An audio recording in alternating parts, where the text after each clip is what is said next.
pray that our hearts would always be open to receive from you, and that we would not be afraid of what may come, but that our hope would rely in you and you alone. I thank you for the hearts that are gathered here that want to know of your way, Father, and be more like you. I pray that we would feel free in this time and not afraid, but that we would know that it is for your purpose. So I do thank you, Father. Amen. Thank you. All right, well, let's jump right in. We're going to start off in chapter 8. And we'll go through 3 chapters here. But before we launch too much in the conversation, I want us to consider this question. I'm going to say what or who is your Masala? Now, I'm asking this knowing full well that we are probably not of the mindset here that we need to take vengeance upon someone per se, but let's ask ourselves this question in the sense of somebody or something or some event that pulls you away from what your primary mode of operation should be, that distracts you from intentionally moving forward. And so if there's somebody who wants to share, we certainly can share without divulging too much of ourselves. But we want to consider this question because this is, of course, something that Ben-Hur is coming up against pretty regularly now, right? It was introduced again back in the story this last few weeks where we're seeing this character come back in the scene. And this is, of course, bringing everything back up for Judah again. And so when we think about those things that are Masala, these are things that have the tendency to reawaken or be brought up again and again for us. And they're things that we have, again, maybe even a visceral response to, right? And so it could be something that it might not even be a thing per se, but a quote that somebody says, and it brings you back in your imagination to a place or a time. And so the reason I want to ask this question is because I want us to be really aware of those things that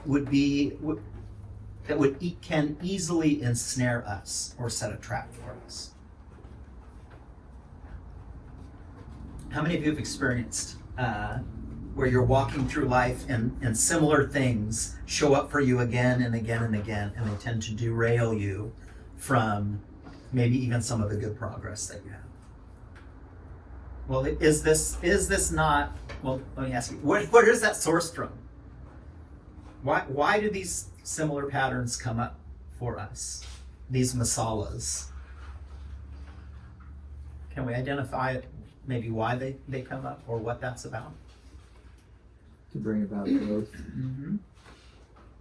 Yeah, I think that's a really good answer, right? In one sense, it is to bring about growth, but what could it also be? Well, could it not also be an indicator that there's something that is still unresolved within us? Right, because if even in taking the context of the story, and this is a pretty big leap, but let's imagine for a second we rewind all the way back in time to when Judah is with his sister overlooking the parade that is coming through and the tile slips, and then Masala comes in. But let's pretend for a moment that Judah had a more enlightened mindset that was really in the heavenly realm or fixed. Would his mindset so quickly go back to Masala? Or would it be more subtle? Right? And so we see the reason that Masala is even a thing is not because Masala is a jerk, although that's certainly true, but that's not the point of the story, right? In fact, it's not entitled Masala, A Tale of a Big Jerk. That would be a totally different story. No, this is so. With the protagonist here, what we have to ask ourselves is, again, what are the things that trip us up? And so maybe we don't identify with a person per se. That's a hard leap for us. But maybe we can take a look at the narrative and say, man, what are these things that are nagging at me that continue to come back up? And we might ask ourselves, first of all, is this something that needs to be resolved? Maybe I'm seeing this come up again and again and again because it needs to be resolved. And then I think secondarily to that is where's the opportunity for growth in that? So would anyone feel like sharing an event, a thing, or an experience that is like a Masala to you, something that has been difficult to overcome? Yeah, go ahead. I think I can speak for many of us here when I say that the first thing that comes to mind as a personal Masala is myself, like an aspect of yourself. So like Judah, we're looking at our Masala from like the point of view of like a Judah. And so Masala is just like this counterpart nature, this lesser nature that you always are triggered, if you will, to see rise in you in the way it does, very characteristic of a Masala type. So it's self-centered and very ambitious, always going for its own way, and has his own kind of violence and ruthlessness too, and his insistence on what he thinks is right. I see that. That's like a distinct character. But I do think I was probably not the only one that thought that as well. That's actually a really good observation, because that's one of the things, again, that a good author will do. Will give us antagonists in the story that represent parts of us that are unresolved, that we will see ourselves in. And of course, the interesting part about that is that we won't consciously a lot of times connect in that way to that character. We always want to see ourselves as the good character. And one of the things I love about the way that Lew Wallace writes this too is that he's not even writing Ben-Hur as the antagonist, really, or as the protagonist, really. And so he's kind of the man in the middle. So he is very much a type of Masala in his own right. And I think, so that's a really good observation. So yeah, I think the places within us that there's not resolution to, right? Because I don't know, again, Noah brought it up, not me. But is there anyone who has the capacity to be selfish at times? Is there anyone here who has the capacity to want to promote oneself, to make oneself look better than they ought to? Is there, if we're really honest about promoting ourselves, is there a tendency that we might, in our attempt to promote ourselves, and I'll say this as charitably as I can, maybe we cast a light on somebody else a little bit less favorably so that we can get a little bit more of that edge, right?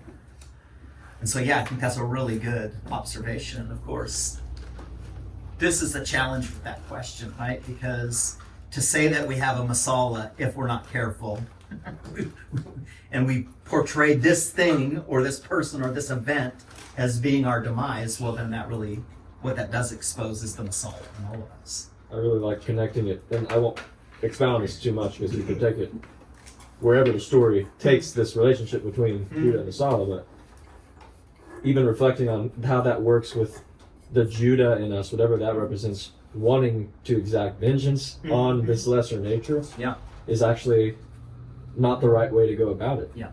Like it's obviously it is not moral or right in any sense for Judah to be hunting Masala down.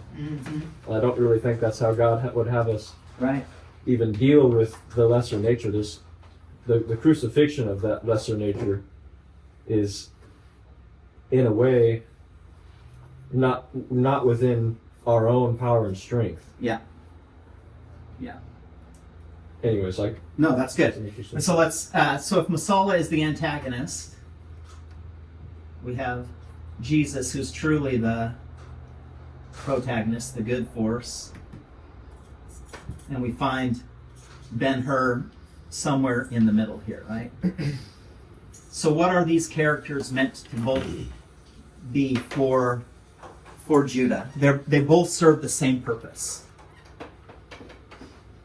both of the characters are meant to be a mirror. So, and this is a really insightful on Noah's part here. So if Ben-Hur, if Judah continues to look at Masala, and that's where his attention is, what will be reflected back to him? So, Masala. And so, because he's so enamored or consumed with Masala, and this vengeance that's there, and this anger, and all of that, what is going to rise up in the heart of Judah?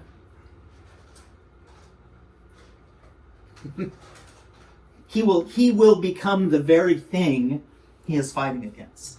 Now, conversely, and we'll see today, we're actually going to get into the part of the story where Judah hears the story of Jesus for the first time, and he's seen him, right? He's come into contact with him, but he doesn't really understand the story. Now, remember, we've started the book off long ago where Judah had a story. We're coming into the portion of the book where Jesus has a story, and it's right in the smack in the middle of the book. And it's meant that way to be this culminating action towards a place of knowledge, right? Where Judah has reached the apex here, or the understanding, or the person of Jesus is introduced. And so it is here then that one should look towards Jesus. And so if Ben-Hur looks towards Jesus and reflects upon Jesus and focuses upon Jesus, then what will be reflected back to him? Christlikeness, right? In some ways, there's a little bit of this illusion in the Bible where it talks about right now we see like through a mirror dimly, like we haven't really made a full understanding of who we are, but it also talks about is that will come a day when we will see Jesus, we will look at Jesus, and we will then recognize, have an understanding that we are like him. And our images will be consistent with one another, right? We'll come to a place of maturity, and that's kind of the main goal. One way we might also consider this in light of how we might orient our minds around things is Masala represents for us the sin consciousness. To look at our sin and become consumed with sin, and that sin of ourselves, sin of others, sin, become so sin-focused, then what is that actually doing? It's actually pulling us towards that, right? But if we focus on, as the Bible says, looking unto Jesus, the author and the finisher of our faith, what does that do for us? That actually motivates us in the right ways, right? Being son conscious is actually much better. Looking at ourselves with a proper understanding and identity, not merely just to say the words or go through the motions, not to tickle our own ears and just to tell ourselves good things until we get it right, but really to become those who believe that we are who God has said we are. To really truly become those who walk by the Spirit, right? Those are different orientations. And yet we probably will find ourselves, if we're really truly honest, right? Sometimes do we not maybe glance a little bit too long at the sin or the masala or the thing that distracts us, which could be self, right? This is where that condemnation, self-condemnation comes in. When we look too long at those places, where does our soul get dragged to? Where does our mindset get dragged to? Right? It gets dragged to a lower realm, which is much more difficult to come out of. Or is it? Is this, if this is true, right, we can get pulled down by the place we put our gaze in unhealthy ways. Is it not also true that if we look to Jesus, if we focus on the person of Jesus and the redemptive nature of Jesus and the goodness of Jesus, that we too can be brought up, right? Okay, so that's where we find ourselves, and thank you, Noah, for that. That's where we find ourselves in the story, right? And we have to ask ourselves, as we continue to go through, I would really consider asking yourself, again, what do I think about what just happened? What do I feel like I would do? Like if I'm really honest with myself here, and this is where, again, we can let good literature also be a mirror for us to expose the way we're currently thinking and feeling. And of course, for us, it is no help for us to pretend to be or think something that we're not or that we don't think. The best kind of cure in this way is for us to be honest with ourselves. And so I might ask you to explore that a little bit over the next week or so. What is Masala? What is the thing that takes your gaze off of Christ, puts it somewhere else? And if it is yourself, then again, I would say let's bring those things. Well, where should we bring those things? How do we even deal with that? Because it's one thing to recognize it, but what do you do with it once it's recognized?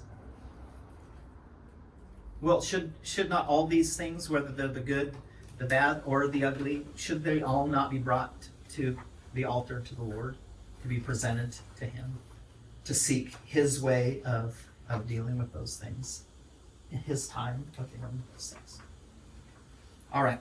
So let's jump into, the text here. We're going to see, again, another place, the fountain of Castalia, which is, again, meant to be a type of character. And so Lew Wallace does this time and time again, right? He presents these places to us. And this place is really not much different than the Grove of Daphne, because, again, it is really pulling on this idea of Roman power, Roman authority, Roman beauty, right? It is at the backdrop, in fact, of every bit of the story. Rome looms very, very large.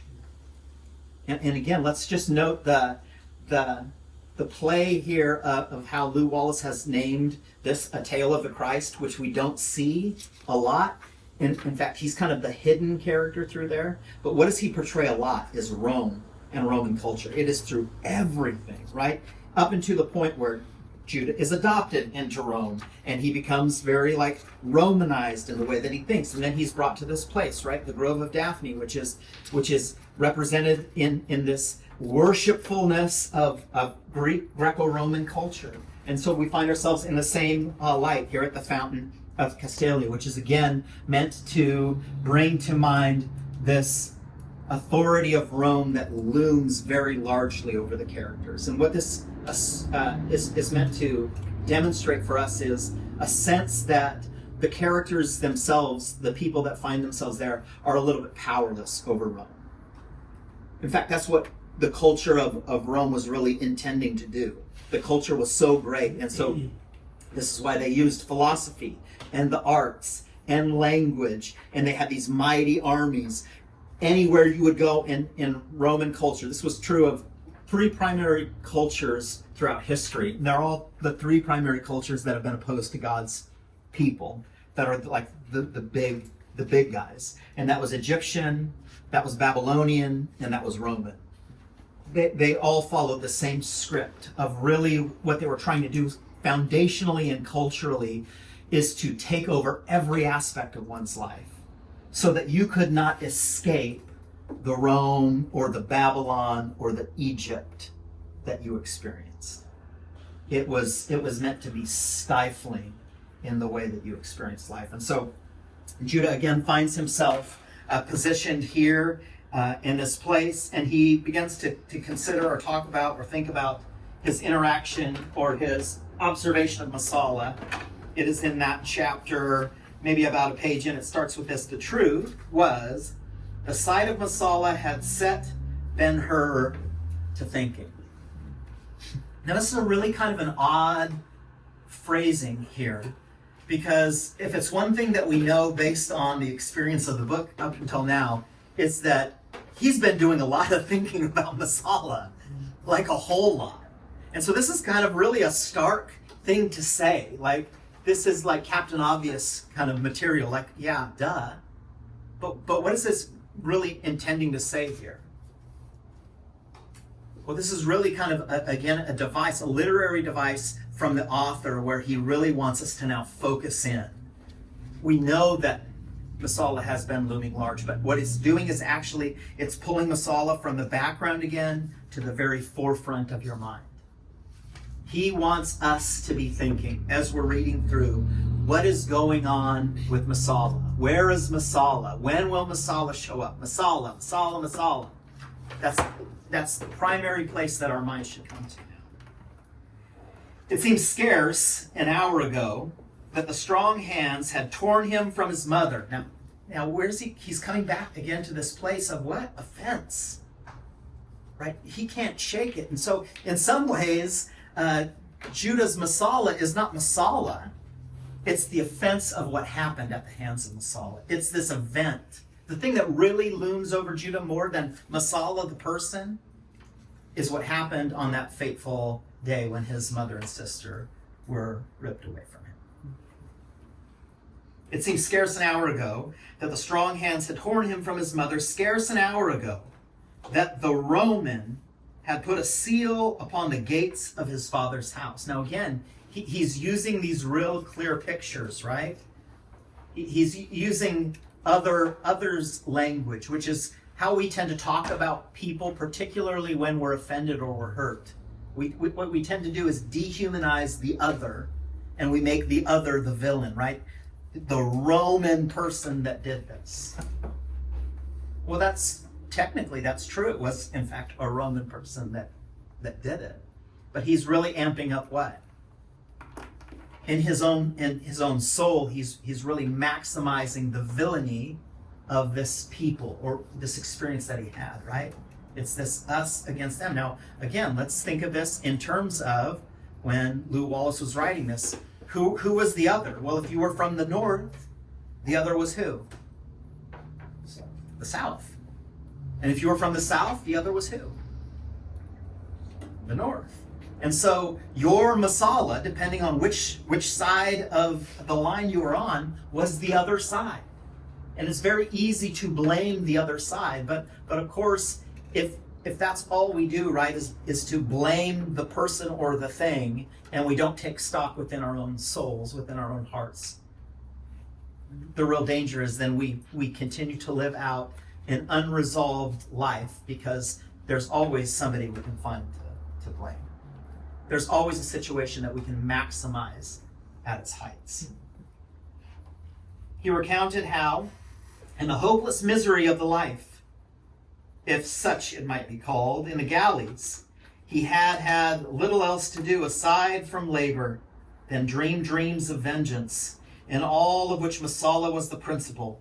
There might be, he used to say to himself, escape for gratis, but for Masala, never.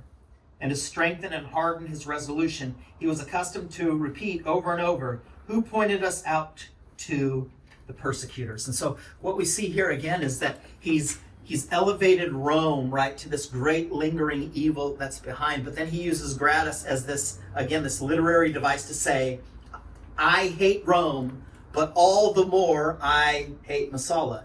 But again, he's focused on Masala, and Masala is a mirror. And what is Masala saying? What do we know that Masala is like his famous way of looking at life? How does Masala see life? War is everything. War is everything. Love is nothing. Love is nothing.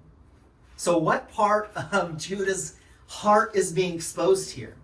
Is it not fair to say that even as we read these words, we could say, if we didn't know the full story, we could say that, man, that quote, war is everything and love is nothing, sure seems like it represents this Judah Ben-Hur guy. Because, man, his heart just seems so fixed on it, right? Now, again, you and I have the benefit of what? Some insight into what actually happened. But see, again here, what we don't get in the story of even Judah's recollection is that Judah actually did something that was offensive. He dropped the tile. And so certainly Masala didn't need to play it up the way that he did. But he's not guiltless in one sense. And yet he is so primarily focused on if it wasn't for Masala, but Masala didn't have an opportunity if that tile was never dropped, right? And so here's the struggle that in the tension that the author is leaving us with intentionally again and again and again, is how do we resolve things? Well, vengeance is one answer. But vengeance is only an answer if he continues to look to Masala as being the problem. And so something other than Masala is going to have to come across the vision of Judah's gaze in order to pull him away from vengeance. And who is that going to be? Jesus. Yeah, that's what we inevitably know, right? That's where the story is leading.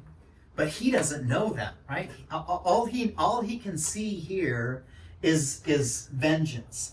Continuing down a few more pages here. It says, pardon, I pray you both. I am Masala. So Masala shows up, right? He sees him come in, Masala comes onto the scene again, and it's almost like clockwork, is it not? That we begin to fixate on these things, and then it's almost as if they manifest themselves in real life.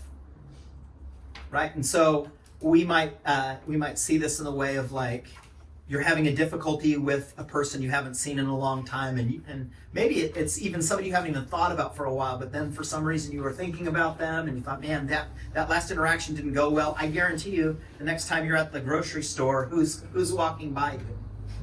Or you're thinking about this struggle that you have, and you're really wrestling with it, and you're kind of going over it, and maybe it's in your quiet time, and you're bringing this before the Lord, and you're having this out with the Lord, some discussion or whatever, and then it's almost like the next experience you have in life is to contend with that very thing, and it's almost like, this is real now, and I have to make the real decision. Anyone experience that? Well, again, what is taking place? There is this nature to which things are unresolved, but there's also the nature to the one who wants to help you resolve them. And so these things are coming up for a purpose and a reason, right? And so Judah here might not think there's a reason for Masala showing up on the scene, but this is the Masala that he's just, again, thinking about having vengeance upon, and Masala shows up. Pardon, I pray you both. I am Masala, he said. And by the old mother of the earth, I swear I did not see you or your camel.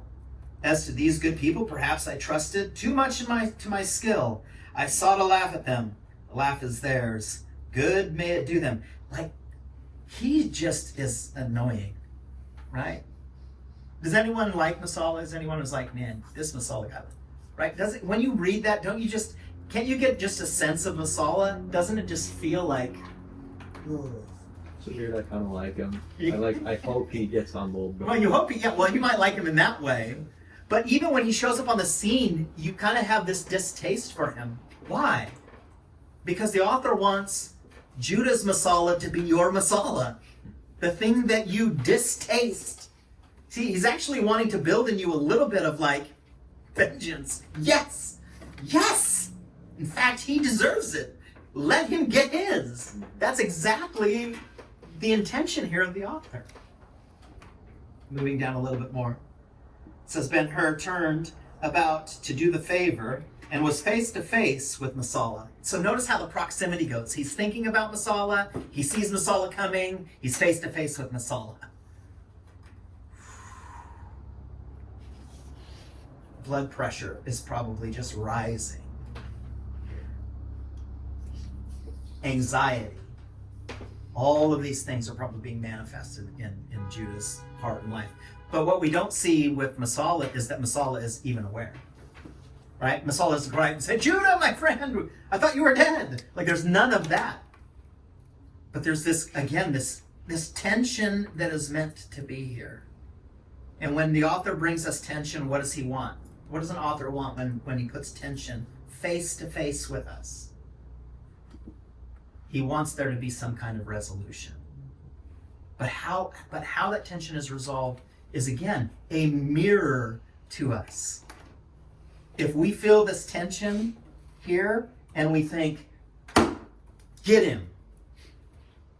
I hope Masala I hope he gets what he deserves. Well, what does that expose within us?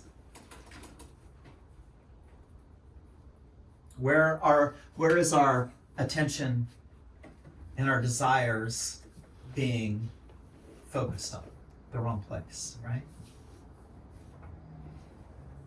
Their faces met, the Jews defiant, and the Romans sparkling with humor. Now again, if you were to read that, right, this interaction where there's two guys and they come face to face with one another, and it says the Jews, Ben-Hur's, his glance was defiant, and then you see the Romans, Masala, his was sparkling with humor. Who would you assume is the antagonist or protagonist here? If you don't know the story, there's a manner in which Judah is holding himself to, which is what? vengeance, spite, and it's written all over it. Well, of course, we have a little bit of insight into Masala here. Can we really trust Masala's sparkling with humor? Can we really trust that that's a genuine thing? Or does Masala not represent for us kind of this like slimy, manipulative, coercive, kind of do whatever it takes to get what I want kind of a thing? It's kind of serpent-esque, right? That there's a measure, there's something there that is probably genuine, but it's a little bit like there's something off here. But again, what does the author want us to really come down to? He wants to leave us again with this distaste. And the next chapter is going to go through this beginning these conversations about chariot races. But right before that, so right at this last paragraph of this chapter, it says, Ben-Hur went to him respectfully. Thou hast served the stranger well today. There is but one God. In his holy name I thank thee. I am Balthazar the Egyptian. In the great orchard of palms, beyond the village of Daphne, in the shade of the palms, Sheik Ilderim the generous abideth in his tents, and we are his guests. Seek us there. Thou shalt have welcome, sweet with the savor of the grateful. Ben-Hur was left in wonder at the old man's clear voice and reverent manner.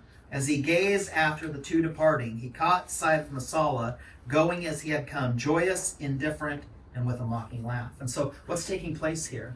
Judah finds himself in this middle ground, and he sees something he's drawn to, right? That is represented in Balthazar and in the hearing of Ilderim, the generous, right? That is an appeal to him. But there's Masala also lingering there. And so he's at this really like, in this place of like, again, whether it is the Grove of Daphne, or whether he finds himself at the fountains of Castilia, with all of the pleasures of Rome in the background. What is everything culturally screaming to Judah is to pursue his own desire to exact revenge. And yet there's now this little crack in the door of hope that is opened up here. And so then we see the next chapter, they begin to talk about, there's all of this good conversation, right, with Malik. There's kind of this back and forth, right? And who was Malik? What's his name? Servant? Right. He was sent for what purpose? Well, what's his name? Observe. Yeah, he was sent to observe and to report back. But Malik almost kind of has there's this like filial love, right? This brotherly love that is beginning to formulate there. He's beginning to see within the heart of Judah a true and good nature, right? And so again, this is meant to be this interplay, which is between who Judah's father was, right? Judah's father represents everything good about Judah's life. And then there's his adoptive father, and his adoptive father is not meant to portray anything bad, but the cultural understanding of this adoption into Rome is the thing that is bad. And so what we're seeing here, right, is these glimpses of who Judah was always intended to be. And so Malik and him are having some good conversations. It says this, if he is an Israelite, never, and when at length he was completely recovered. My first lesson in the synagogue was the Shema. Now again, this is the very first thing Jewish kids would learn. Hear, O Israel, the Lord our God, the Lord is one, and you shall love the Lord your God with all your heart, mind, soul, and strength. Shema, hear.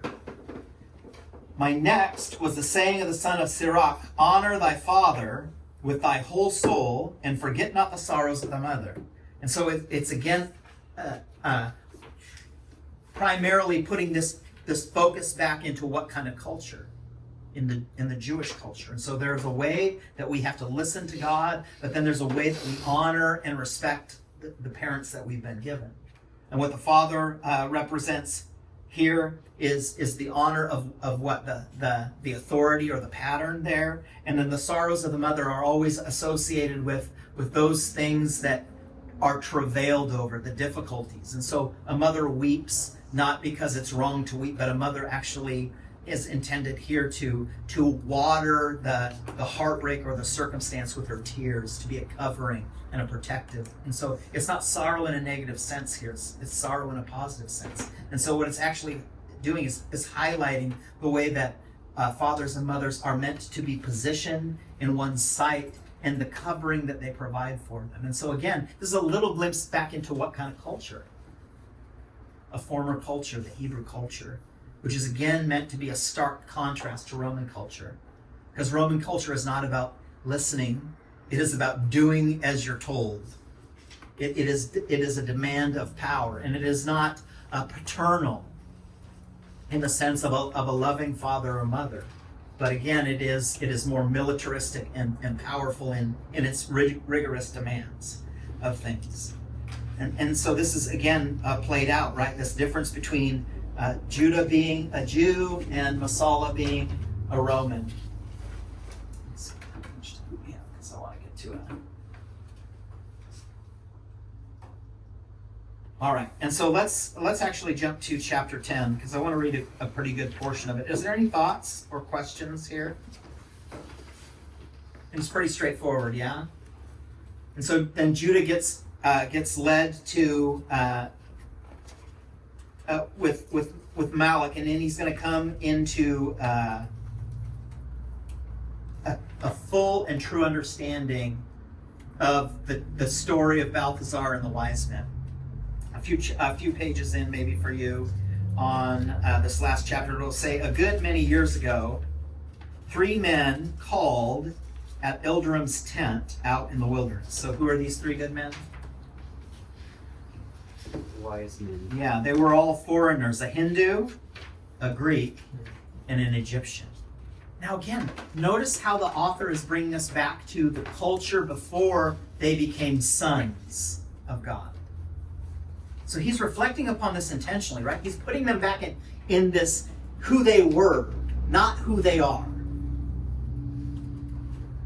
And why is that important here? Because the message that he's trying to communicate here is that their story is one of redemption. It is the star that they followed and the lessons that they learned and how their lives were changed as a result of this person. And so he's starting the story in the way that you should, right? This is who they were. There was a Hindu, a Greek, and an Egyptian. And they had come on camels, the largest he had ever seen, and all white. He welcomed them and gave them rest. Next morning they arose and prayed a prayer new to the sheik, a prayer addressed to God and his son. This with much mystery besides. After breaking fast with him, the Egyptian told who they were and whence they had come. Each had seen a star, out of which a voice had bidden them to go to Jerusalem and ask, where is he that is born King of the Jews? They obeyed. From Jerusalem, they were led by a star to Bethlehem, where in a cave they found a child newly born, which they fell down and worshipped. And after worshiping it and giving it costly presents and bearing witness of what it was, they took to their camels and fled without pause to the sheik, because of Herod, meaning him surnamed the Great, could lay hands upon them, he would certainly kill them. And faithful to his habit, the sheik took care of them and kept them concealed for a year. So who is Sheik Ilderim in the context now of the story? We get a little bit of perspective of how he fits in with the narrative. Who's the sheik? He's the one that protected the wise men as they walked away from Herod. Right? And so he's caught up. He's caught up in the story too. And is the sheik at this point, is this like, some good, God-fearing, God-loving, in the way already? No, this is somebody who is, again, an outsider who is brought into the narrative. And again, this is intentional. Why? Because if we're thinking of others, right here, if we're thinking about the other that's the problem, what the author is doing is making the really good, noble characters the others. Jesus will tell a parable in this way, and he will talk about the Good Samaritan. And we'll talk about a man who was by the roadside, who was beaten up and treated a certain way. And then the story continues. And then there's, these really like noble priests and all of these people that should stop, but they don't stop. And they don't stop because ceremonial laws wouldn't allow them to it, and they were on their way and they were busy. But then there's a Samaritan. And who is a Samaritan? A Samaritan to the Jewish mind is a half-breed. They are less than. They are the other. They are the ugly. They are the unworthy. But they are the people. That is the man that stopped and took care of the man and paid for him to be staying in the inn and took care of him. And so this is, again, it's very intentional here in the way that the story is written for us to consider that it's the others are no different than the us's. It's not us versus them. It's all of us together. Why? Because a long time ago in a garden, man was created in God's image. And who does that mean then for God now, as the world stands? How many people does God, do you think, want to bring back into repentance towards him and move back into a willing and loving relationship with him? How many do you think God wants? God desires? Just the people who are in? Not the others, right? The others. No. Everybody. It's God's desire that none would perish. His redemptive purposes are for all mankind. For God so loved the world. That's writ large, the whole world. And not just the people in it, but all of creation, everything in God's living order that he's placed here.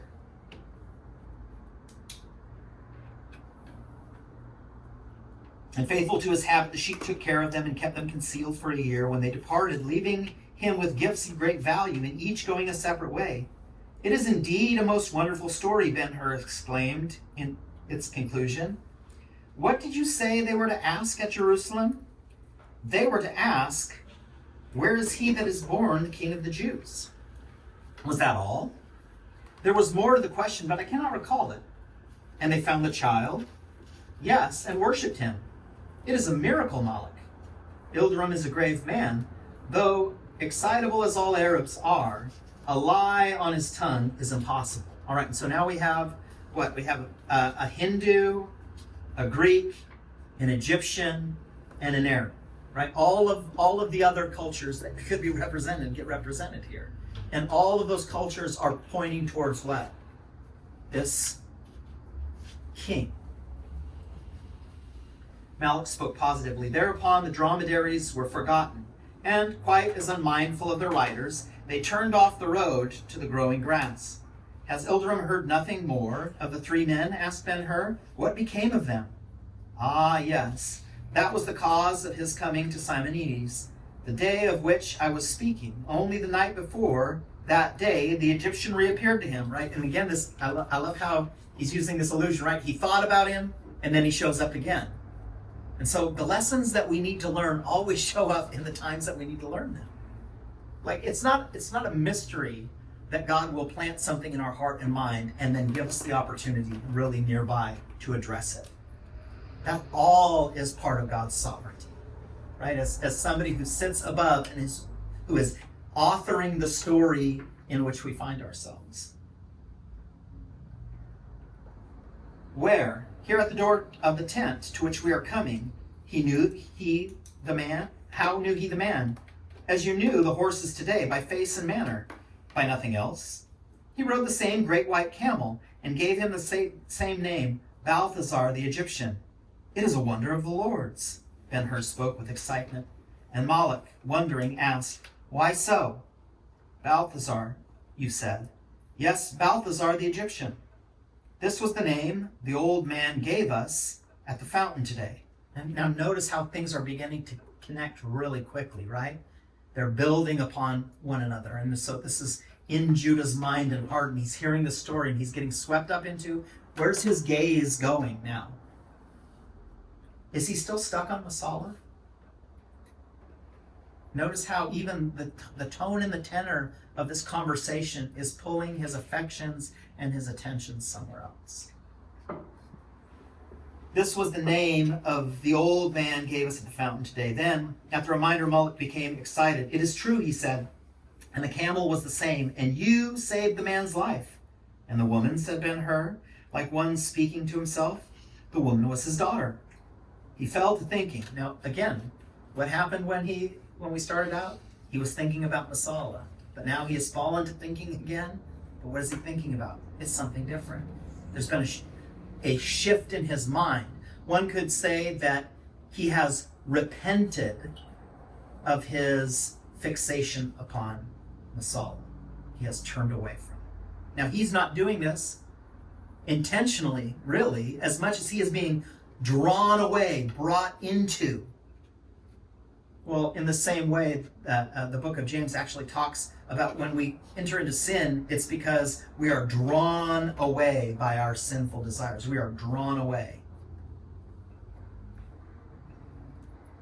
He fell to thinking, even the reader will say he was having a vision of the woman, and that it was long more welcome than that of Esther, if only because it stayed longer with him, but no. And so he's thinking about all these thoughts, right? He's confused back and forth with this lady now, but he's being drawn into, even with the story of this person Esther, that he's holding up even higher than you. Tell me again, he said presently, were the three to ask, where is he that is to be king of the Jews? Now this is really important. This is such a critical distinction here. Is that what he said? Where is he that is to be king of the Jews? Is that what they were to ask? No, not exactly. The words were born to be king of the Jews. Why is that significant?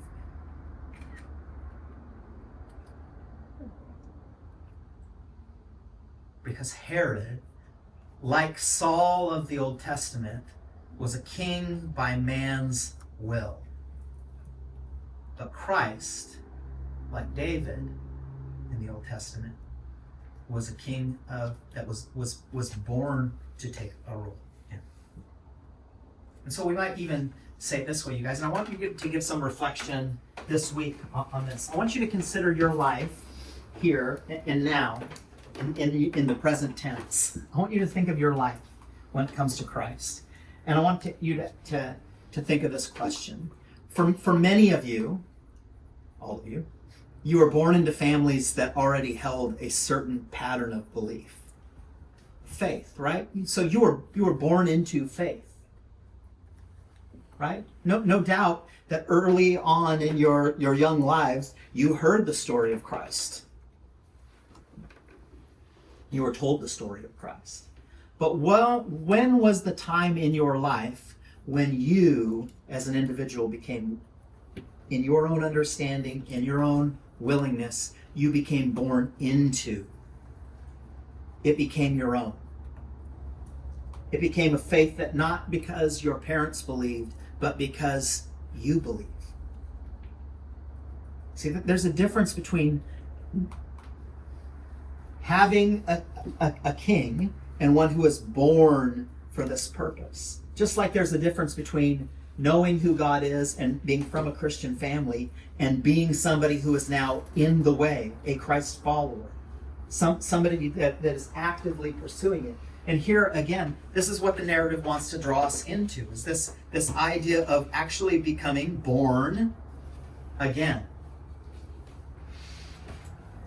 Those were the words the old sheep caught them first within the desert, and he has ever since been waiting the coming of the king. Nor can anyone shake his faith that he will come. How? As a king? Yes, and bring the doom of Rome, so says the sheep. Ben-Hur kept silent a while. Now, is that going to be true? Is he going to bring the doom of Rome? Well, yeah, inevitably. But how? The how it works is really telling, right? If we have this mindset of the Masala mindset and looking at Rome as this thing that needs to be overcome, then we might have this idea of Jesus coming back with a sword and lopping off Caesar's head. But of course, that's not the message of the kingdom. right? The kingdom is not a political kingdom. The kingdom is what kind of kingdom? A spiritual one. One that is beyond the realms here of man. It's actually a much better kingdom, right? And we'll see this play itself out a little bit later in the text. The old man is one of many millions, he says slowly, one of many millions, each with a wrong to avenge. And this strange faith, Moloch, is bread and wine to his hope. For who but a Herod may be king of the Jews while Rome endures? And this, again, plays into this. Looming at the background of the story is for Judah to have vengeance on Masala, and there is within the mindset or the heart of the people to have vengeance upon Rome. And so what is the message that they're looking at? This message of vengeance again and again and again. But something has to shift. Again, if we have our Masala, and that is the thing that's ever before our eyes, we need to replace what we're looking at. And that's where we'll find ourselves next week as we advance further in the narrative. Let's take some time and attention now and have Emma please share with us. I chose the woman of the well. So I'm going to read in John chapter 4 a little bit, starting at verse 7.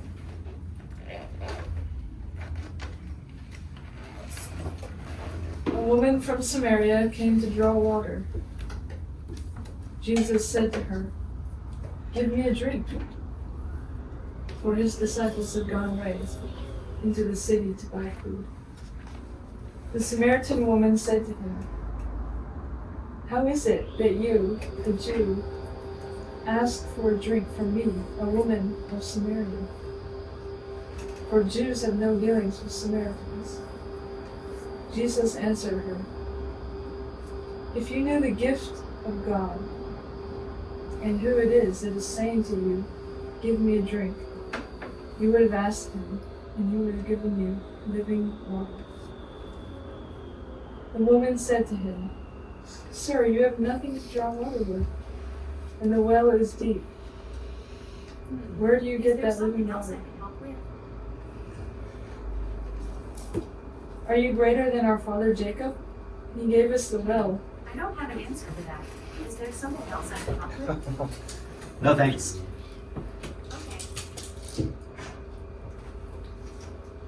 He gave us the well and drank from it himself, as did his sons and his livestock." Jesus said to her, "Everyone who drinks of this water will be thirsty again. But whoever drinks of the water that I will give him will never be thirsty again."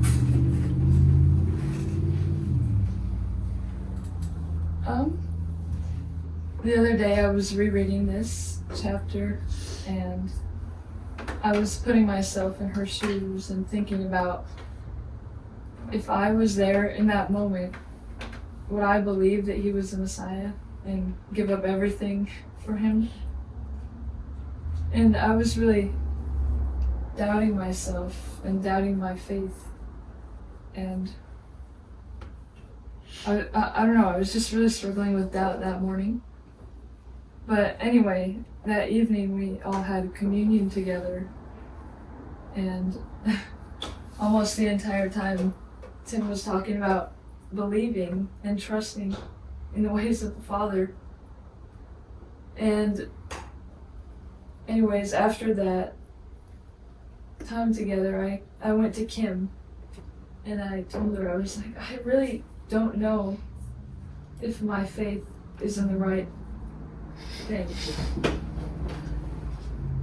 And she looked at me and she said, "In who do you believe in?" And in that moment, I could only think of one. Later on, when I got home, I kept thinking, I was like, again, I was doubting myself. I was like, would I really believe this? But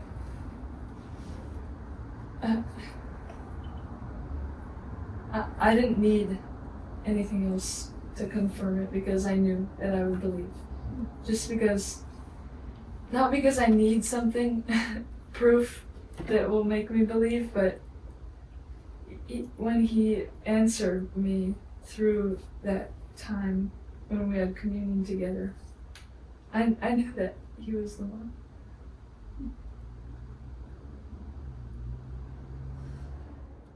It's really simple, but You had an experience with the Lord, and almost immediately he brings you to a place and he brings resolution to it.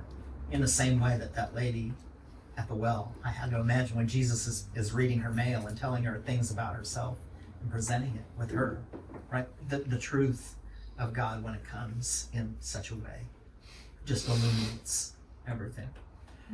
All right, so for next week we're coming close to wrapping up this book.